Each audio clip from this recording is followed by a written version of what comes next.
Okay, solutions chapter से पहले तो क्वेश्चन लिखते हैं, उसके बाद यहाँ पे देखिए कैसे सॉल्व करना है। ओके,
वाला होगा 414 डिवाइडेड बाय ना, ओके वो फाइंड आउट कर लेना। तो यहाँ पे मोल फ्रैक्शन क्या आ जाएगा,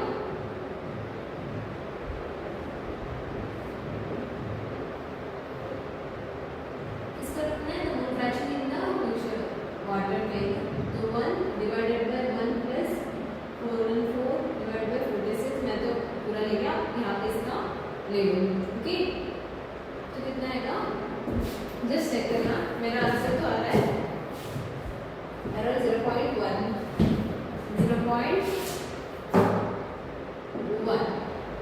तो इसका मीनिंग क्या है, तो इसका ये मीनिंग है कि 0.9 मोल फ्रैक्शन लाइक इथेनॉल ही प्रेजेंट है, ज़्यादातर वही तो प्रेजेंट है ना। 46 यहाँ पे 0.1 आना चाहिए, तो मतलब ये कितना रहेगा भाई, 9 ना, दूसरी 9 ही रहेगा।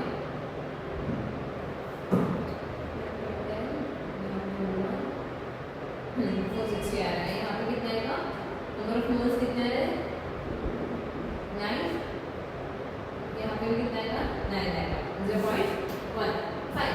ये तो इजी था, ये तो जल्दी हो गया है ना। अब देखते हैं इसकी हालत, अब इसके लिए इतना जगह मुझे नहीं दिखते काफ़ी है, फिर भी थोड़ा तो जगह बना ही लेते हैं इसके लिए, है ना। Fine, mixture of ethane and ethene, ethane भी है ईथीन भी है, okay, occupies 41 liter at 180 and 500 Kelvin. The mixture reacts with 10/3 mole of O2 to produce CO2 and H2. ये भी ठीक है। The mole fraction of ethane and ethane are, अब यहाँ पे क्या फाइंड आउट करना है, हमें मोल फ्रैक्शन तो फाइंड आउट करना है ना, मोल फ्रैक्शन फाइंड आउट करना है।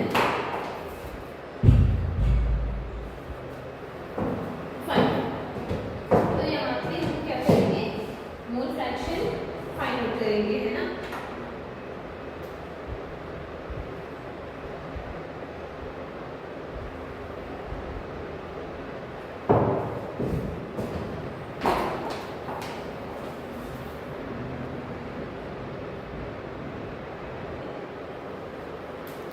फाइनली यहाँ पे mixture of ethane and ethane occupies 41 liter at 180 and 500 Kelvin. The mixture reacts, एक काम करते हैं, यहाँ पे मैं लिख देती हूँ अच्छे से, आपको उससे दिख रहा होगा।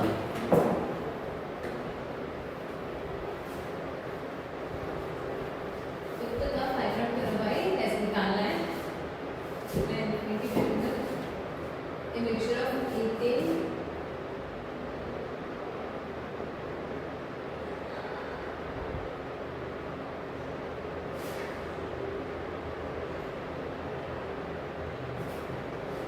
Ethane occupies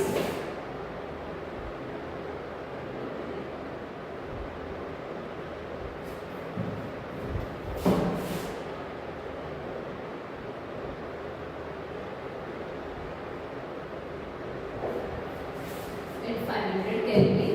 The mixture reacts completely with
fraction of ethane and ethane.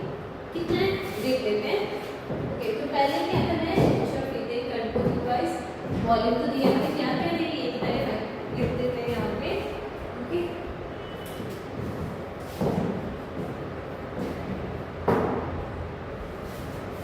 क्या है यहाँ पे वॉल्यूम तो दिया कितना है 41 लीटर 500 फाइन टेम्परेचर दिया है 500 केल्विन, प्रेशर दिया है 1 atm, आर कांस्टेंट में तो क्या होगा 8.31 ना 8.31 बोलेंगे इसे 0.0821 ओके। अब यहाँ पे हमें क्या फाइंड करना है मोल फ्रैक्शन फाइंड आउट करना है। इस यहाँ पे कितने मोल्स प्रेजेंट है ये तो फाइंड आउट करना है ना। आगे मतलब देखो इस क्वेश्चन में क्या बता रहे हैं ऐसे 1 तो नहीं ले सकते, अगर 1 लेंगे तो यहाँ पे क्या हो जाएगी जो भी वॉल्यूम है वो तो दिक्कत हो जाएगी है ना। तो हम क्या करेंगे इससे कुछ आपको याद आ रही है मोल्स फाइंड आउट करना भाई। यहाँ पे पीवी स्क्वायर एनर्जी हम देंगे पीवी स्क्वायर एनर्जी से हम टोटल नंबर ऑफ मोल्स को फाइंड आउट कर सकते हैं है ना। तो यहाँ पे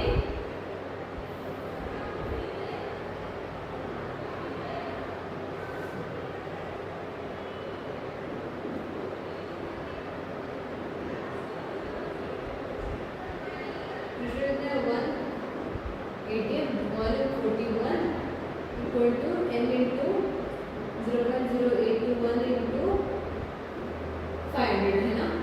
n आपको मिलेगा 0.998 आपको n मिलेगा 0.998 मोल्स ओके। सॉल्व कर लेना आपको मिल जाएगा क्योंकि एक बार देख लियो फाइन। अब टोटल नंबर ऑफ तो मोल मिल गए और हमसे क्या पूछ रहे हैं मोल फ्रैक्शन। मोल फ्रैक्शन हमें फाइंड आउट करने के लिए दोनों का मोल्स तो फाइंड आउट करना जरूरी है ना। अब जस्ट मान लेते हैं नंबर ऑफ यहाँ पे इथेन को क्या number of moles of ethane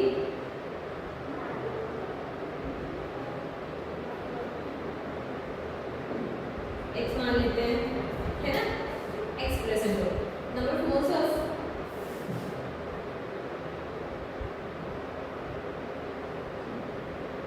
ethane कितना रहेगा 0.98 माइनस x है ना। तो है mixture of ethane and ethane occupies 41 later okay. The mixture completely reacts with reacts with 10/3 moles of O2 and to produce CO2 and H2। वही reaction लिखते हैं बदो sorry बच्चों है ना फाइन जिस मजाक कर रही हो यहाँ पे करते हैं क्या लिखेंगे यहाँ पे ethane by C2H6 completely react with O2 to give क्या CO2 and H2 है ना। उसके बाद कौन आ रहा है इथेन आ रहा है C2 इथेन है क्या हो जाएगा C2H2 plus O2 gives CO2 plus H2 है ना। अब दोनों का तो हमने x ले लिया है कितना है ये तो पता नहीं है ना।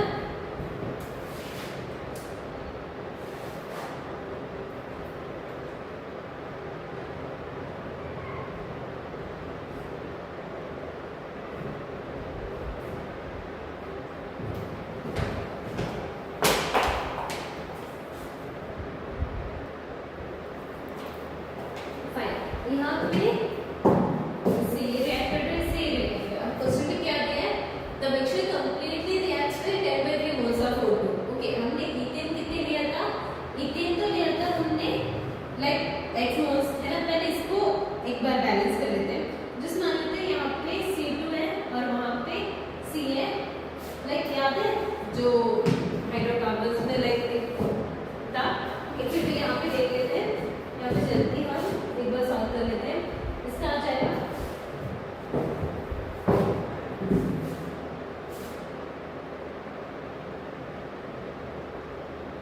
है ना। यहाँ पे 4 हो रहा है यहाँ पे 4 हो रहा है 5 यहाँ पे 14 आ रहा है यहाँ पे 6 plus 10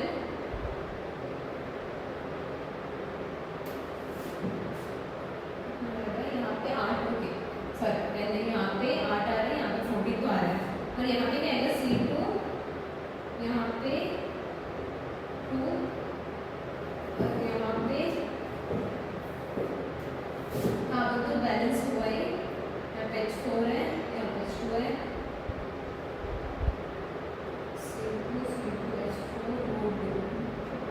कितना ऑक्सीजन आ रहा है हमारे पास 4 प्लस वहाँ पे 6, तो यहाँ पे 3 आएगा, है ना। अब ये किस केस में, 1 मोल के केस में, है ना, डाई है ना।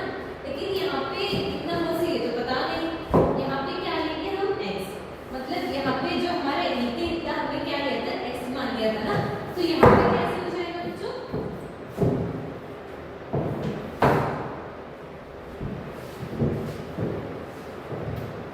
तो यहाँ पे कैसे हो जाएगा, लाइक यहाँ पे x है तो ये कितने से रिएक्ट कर रहा है,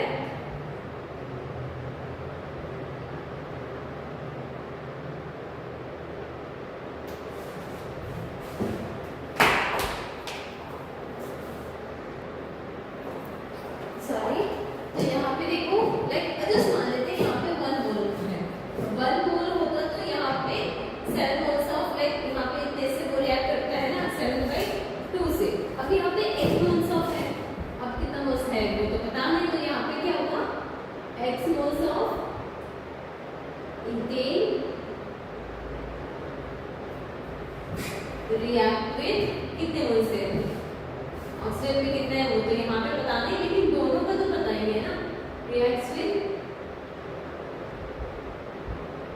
बाय O2 से, है ना, 7x/2, है ना भाई, यहाँ पे x वैल्यू तो आंसर यहाँ पे तो आ जाएगा ना। फिर उसके बाद यहाँ पे और इथेन कितना था भाई हमारे पास, ये ना 0.998 minus x of 18 reacts with कितना,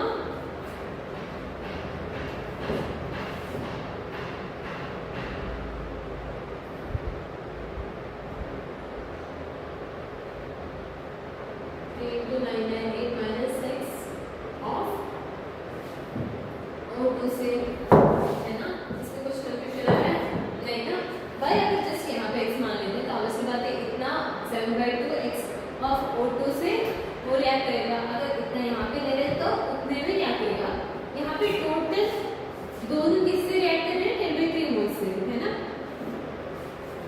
ये तो चलिए यहाँ पे, तो यहाँ पे भी हम ऐड कर सकते हैं ना, तो यहाँ पे क्या हो जाएगा 7x/2 plus 3 into 0.998 minus x equal to 10/3। इससे आपको क्या x की वैल्यू मिल जाएगी जो कि यहाँ पे है 0.673। आप एक बार कैलकुलेट करो, आपको मिल रहा है कि नहीं मिल रहा है। ये कौन था हमारा, इथेन का ना, अब इथेन मिल गया, अब इथेन कितना हो गए 0.998 minus 0.678, ये कितना था हमारा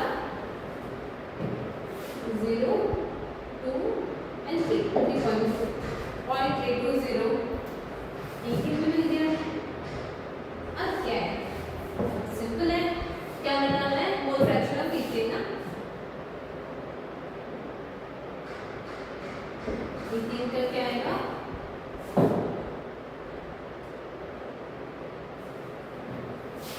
0.678 divided by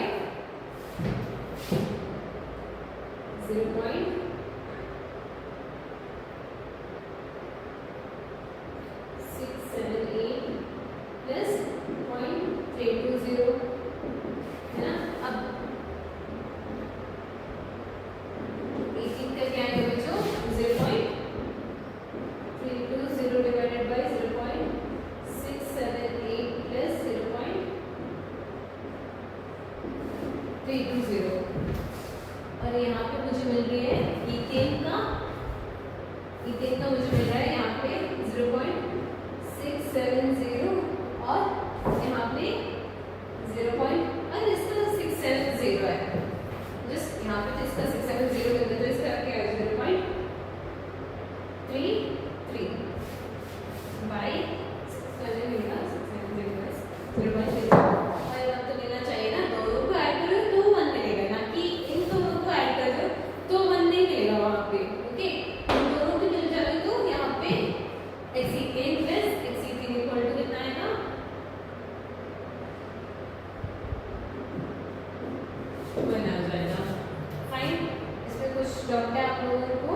नहीं ना।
ये तो मोल फ्रैक्शन के ऊपर था।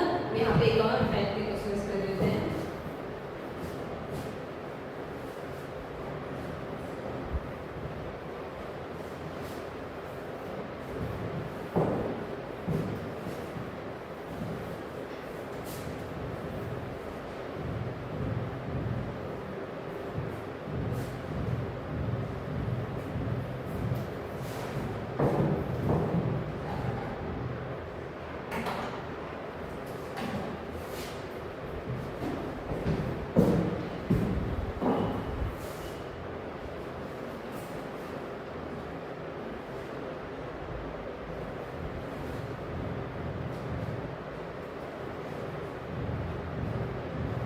Calculate the amount of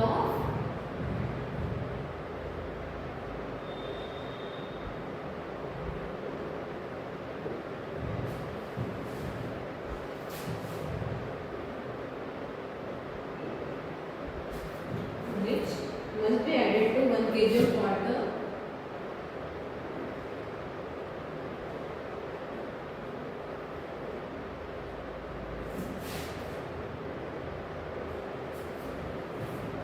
so that the freezing point is replaced by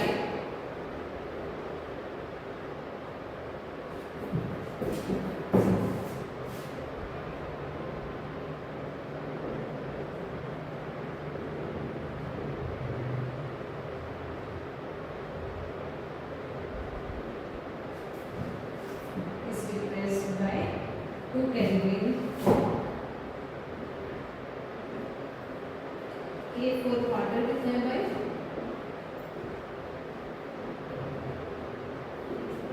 That is ये 1.86 Kelvin.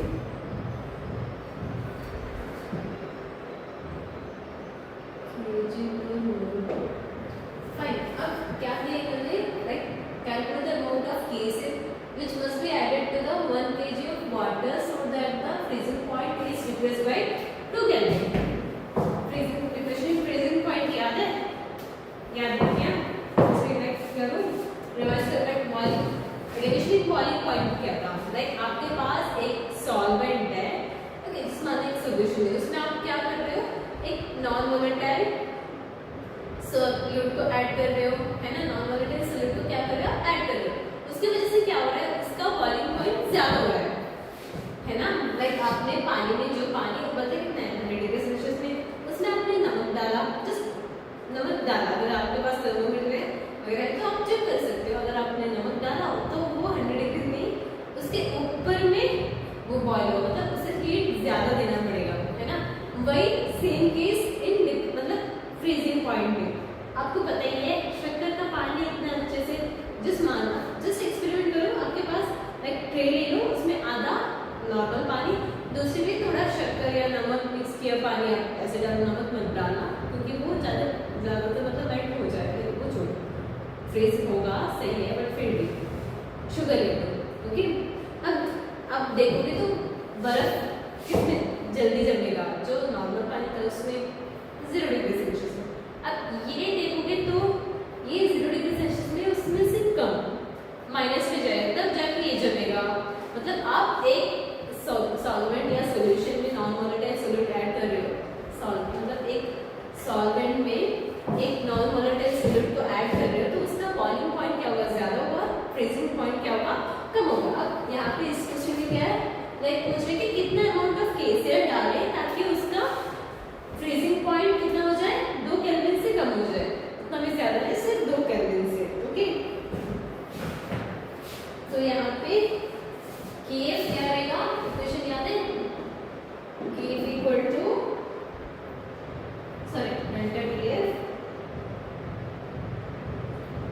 Delta T F equal to क्या है भाई, केएफ इनटू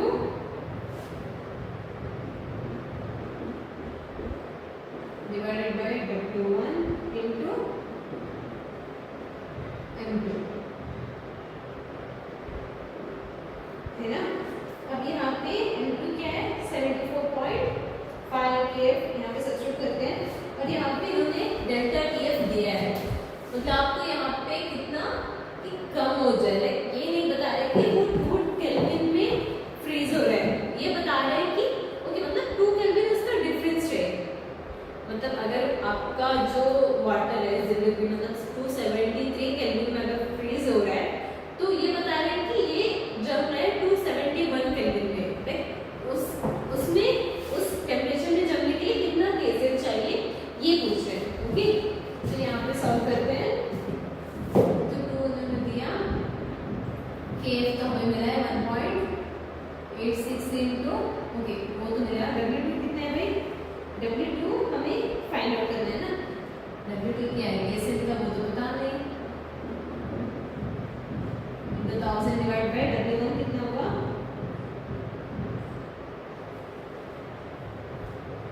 वाटर का कितना लिया 1 kg है ना, तो 1 मतलब 1 into 1000, अब केसीएल है उसका मास कितना रहेगा, क्लोरीन का 35.5 और उसका 40 ना, तो 74.5, भाई सॉल्व कर लो, आपको मिल जाएगा W2 इक्वल टू, मुझे तो मिल रहा है यहाँ पे 80.107 ग्राम, फाइन, मतलब आप 1 kg वाटर में, अब 1 kg वाटर में 80 gram of 80.107 gram of KCL डालोगे, तो वहाँ पे कितना कम हो जाएगा, 2 केल्विन से कम हो जाएगा, मतलब 271 केल्विन में वाटर ही तो है, तो यहाँ पे डेल्टा टी का पता तो है ना बच्चों, डेल्टा टी मतलब क्या है, यहाँ पे ये कितना कम हो रहा है, 273 वाटर है उसका ही, तो हम फ्रीजिंग पॉइंट कहेंगे माइनस 271 रहेगा, वही तो यहाँ पे मिल रहा है 2 केल्विन, है ना, समझ में आया, इसमें डाउट है आप लोगों को, नहीं ना, क्लियर तो होना, 2 और यहाँ पे 273 माइनस 271, क्लियर है ना बच्चों, ये डाउट नहीं आ रहा है ना आपको, ये डाउट मतलब वहाँ पे ये मत देखते कि वहाँ पे 2 केल्विन 271 केल्विन वहाँ पे सब्स्टिट्यूट मत करना, डेल्टा टीएफ देखिए आप 271 वहाँ पे सब्स्टिट्यूट मत करना, वहाँ पे डेल्टा टीएफ क्या है या डेल्टा टीबी क्या है, वो डिफरेंस है, वो हमेशा छोटा है, मतलब इतना लाइक 270 तक इतना डिफरेंस नहीं रहेगा, समझ रहे हो, यहाँ पे कंफ्यूज मत हो जाना। Okay,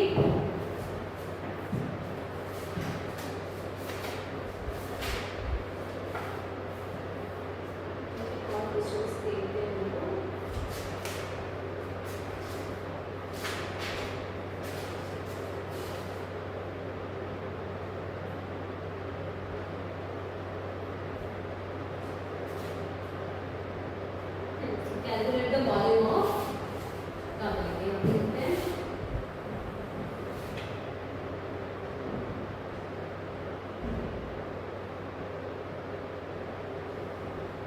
calculate the volume of HCl solution required to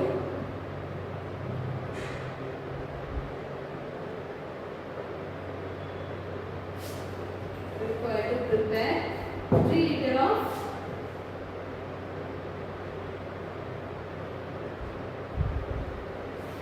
prepare 3 of 3m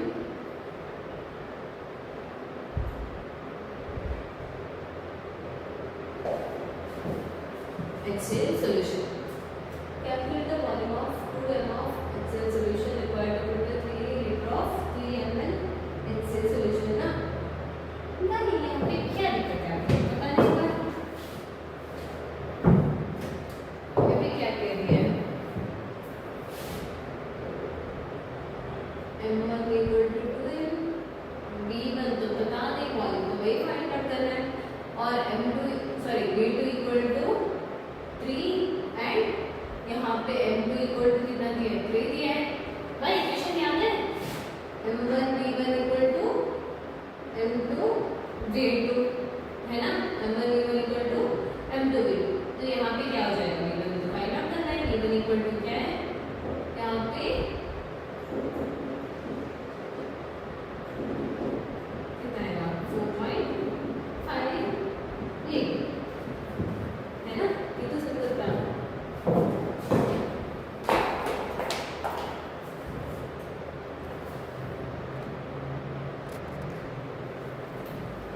ये तो हो गया अब एक पोलैरिटी का क्वेश्चन कर लेते हैं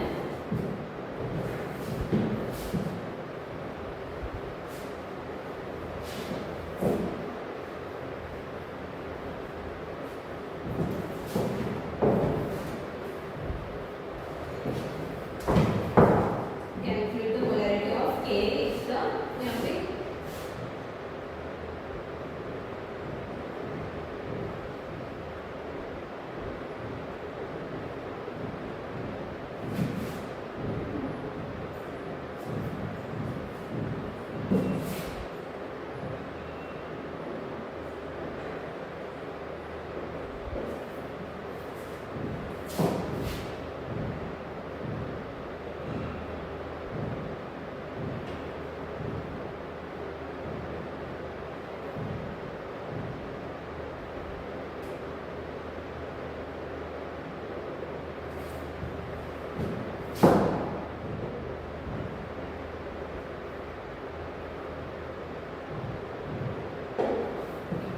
यहाँ पे क्या दिया है कैलकुलेट द मोलैरिटी है ना भाई मोलैरिटी तो है इसमें क्या दिक्कत हो गई सबसे इजी है ना क्योंकि यहाँ पे क्या दिया है 20% वेट बाय वेट मतलब यहाँ पे 20 ग्राम प्रेजेंट है 100 ग्राम में 20 ग्राम ऑफ सोल्यूट प्रेजेंट है 100 ग्राम ऑफ सॉलिड में है ना और वहाँ पे डेंसिटी भी दिया है ना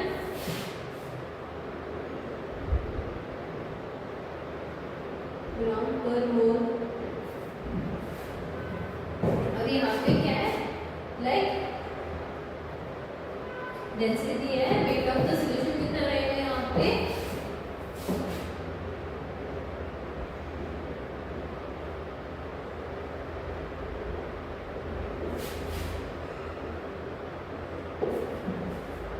है ना अब वेट ऑफ द सॉल्यूट कितना रहेगा भाई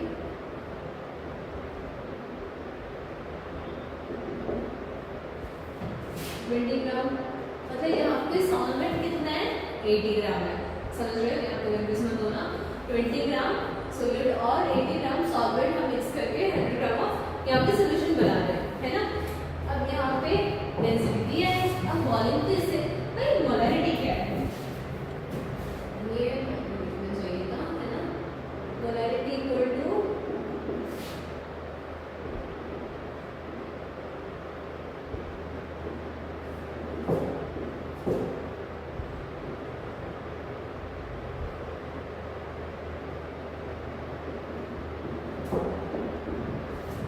मोल्स ऑफ K कितना होगा 20 ग्राम तो है ही number of moles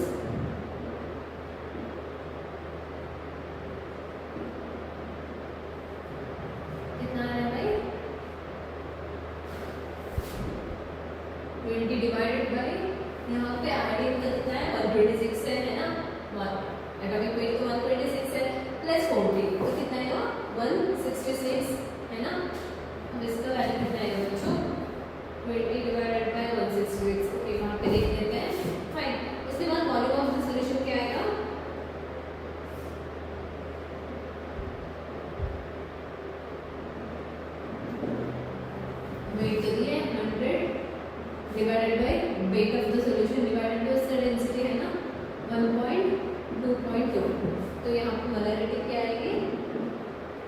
20 divide by 160 divided by, और यहाँ पे हमें लेटेस्ट में कन्वर्ट करना जरूरी है, ओके।